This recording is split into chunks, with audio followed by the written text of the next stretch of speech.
dengan Polri, Bapak menyikapinya seperti apa?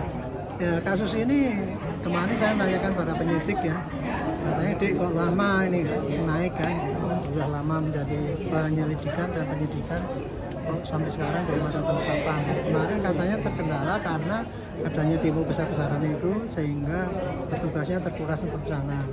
Tetapi saya tanyakan sebetulnya tidak ada masalah karena semua penyidikan itu sudah hampir selesai dan kemarin tinggal sedikit aja untuk penyidik untuk seksi ahli dan katanya dalam proses ini sudah lengkap. Dan mudah-mudahan kalau lengkap ya nanti ditindaklanjuti dengan penetapan tersangka. Kira-kira begitu.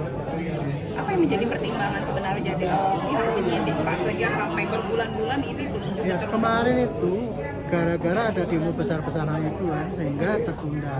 Estimate saya kan kemarin kan sudah selesai itu setelah 3 bulan dari pertama kali penyidikan itu. Tapi tiba-tiba ada demo besar kemarin sehingga semua tenaga terkuras dan tidak ada aktivitas untuk maju dalam penyidikan itu.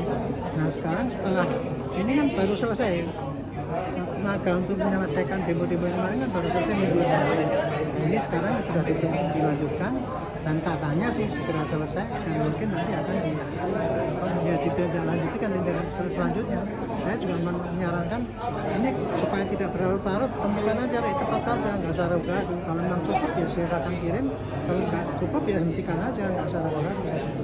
Pak Roy Suryo kan menyatakan mereka merasa dikriminalisasi perihal laporan. Ya itu kan alasan di semua kan itulah bangsa Indonesia itu di kemajuan demokrasi itu kalau dimasukkan di dalam satu penyidikan menganggap dirinya itu benar dan itu dikriminalisasi, itu kan istilah umum yang terjadi. Tapi kan kita kan bergerak kan dari bukti yang ada, kalau cukup barulah itu dikatakan sebagai penyidikan. Jadi rumor yang beredar katanya di bulan Oktober diadakan ada tersangka itu juga dipastikan ya. Kenapa? Kan ada rumor nih di Oktober ini akan terjadi penentuan PSK ini. Nah itu gimana? Ya itu kan rumor perkiraan. Saya dulu pun berperkiraan gitu. Pasti ini waktu itu malah sebelum ada kasus Oktober ini, saya dulu menduga kira-kira seminggu lagi lah.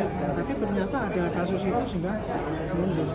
Tapi dari sisi Bapak ini melihat sekarang narasinya kemana-mana. Bukanlah ini itu. Nah itu gimana sih? Apa mindset seorang Bapak ini melihat ini karena rasa-rasa saya kan mengatakan ya, ini isu ijazah palsu itu dulu kan, ini isunya kan isu antara orang yang benci dengan Pak Jokowi, itu aja modalnya gitu.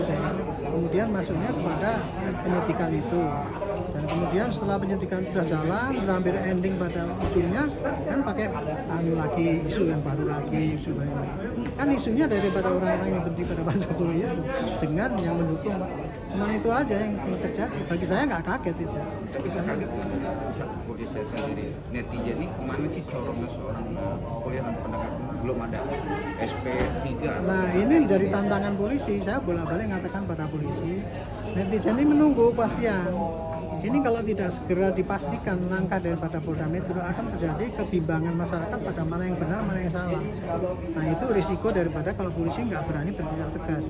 Tapi kelihatannya sih dia tidak ada alasan untuk tidak tegas ini. Kelihatannya sih hanya ke masalah teknis saja kemarin. Yang besar. Saya tidak menghubungkan dengan di belakangnya ada orang besar, enggak. Saya hanya pada fokus pada penyelesaian yang kasus ini dulu aja. Untuk yang lain-lain nanti ya lihat perkembangannya. Kan yang sekarang bukti yang sudah jelas kan yang untuk pemalsuan ijazah ini aja yang sudah semua saksi ahli maupun itu sudah diramu jadi berkas. Itu aja yang kita difokuskan oleh polisi. Kalau untuk yang kasus-kasus belakangan itu ya lihat aja nanti kan selama ini baru pada perdata aja kan belum ada yang masuk pada laporan pada polisi lagi.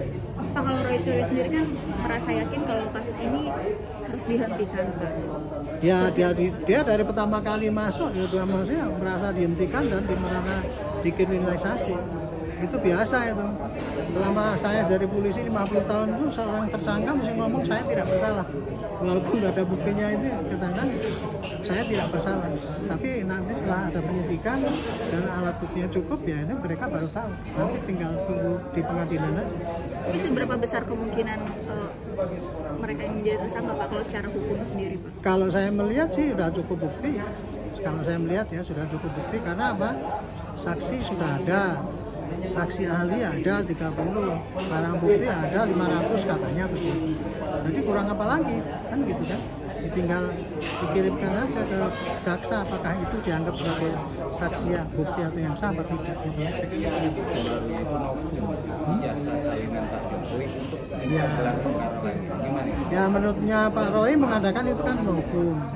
Tapi istilah itu novum atau bukan itu tergantung daripada penilaian penyidik. Kalau itu dianggap sebagai suatu novum, alat baru yang bisa membuktikan ijazah Pak Jokowi itu palsu, mungkin dia akan diambil dan kemudian akan melanjutkan penyidikannya Pak Jokowi yang dulu dihentikan itu. Tapi kalau itu dianggap bukan novum, ya itu dia nggak diabaikan gitu aja, karena Polda Metro kan itu meneruskan penyidikannya kan berdasarkan keyakinan bahwa itu ijazah itu asli. Ya karena yang menghentikan kan dulu Mabes Polri. Dengan harapan Mabes Polri mau buka lagi kan gitu. Karena kalau Pak Mabes Polri membuka lagi, berarti kasus yang di Polda Metro nggak bisa jalan. Kan kasus Polda Metro itu bisa jalan kalau ijazahnya terbukti palsu. Tapi kan selama ini kan Polda Metro keyakinan bahwa itu ijazah palsu asli, sehingga hasutan itu masuk unsur sehingga itu bisa terus. Jadi intinya Bapak sebagai anak kepolisian berpendapat bahwa ini harus ada kejelasan biar nggak ada gaduh. Harusnya gitu, harusnya Polda Metro itu cepat tegas diteruskan atau dihentikan. Tapi saya yakin masuk udah lengkap gitu nggak mau meneruskan. Katanya dia kan hanya masalah teknis. Pak mempertegas saja berarti. Nah, dari dulu kan sudah ditemukan pidana, makanya masuk dalam penyidikan itu di pengadilan aja. Tapi seberapa besar kemungkinan mereka yang menjadi tersangka Pak kalau secara hukum sendiri Pak? Kalau saya melihat sih sudah cukup bukti. Kalau saya melihat ya sudah cukup bukti karena apa? Saksi sudah ada, saksi ahli ada 30, barang bukti ada 500 katanya begitu. Jadi kurang apa lagi kan gitu kan? Tinggal dikirimkan aja ke jaksa apakah itu dianggap sebagai saksi ya, bukti atau yang sah atau tidak gitu. Baru itu novum jasa salinan Pak Jokowi untuk gelar perkara lagi. Gimana? Ya menurutnya Pak Roy mengatakan itu kan novum. Tapi istilah itu novum atau bukan itu tergantung daripada penilaian penyidik. Kalau itu dianggap sebagai suatu novum, alat baru yang bisa membuktikan ijazah Pak Jokowi itu palsu, mungkin dia akan diambil dan kemudian akan melanjutkan penyidikannya Pak Jokowi yang dulu dihentikan itu. Tapi kalau itu dianggap bukan novum, ya itu dia nggak diabaikan gitu aja, karena Polda Metro kan itu meneruskan penyidikannya kan berdasarkan keyakinan bahwa itu ijazah itu asli. Ya karena yang menghentikan kan dulu Mabes Polri. Dengan harapan Mabes Polri mau buka lagi kan gitu. Karena kalau Pak Mabes Polri membuka lagi, berarti kasus yang di Polda Metro nggak bisa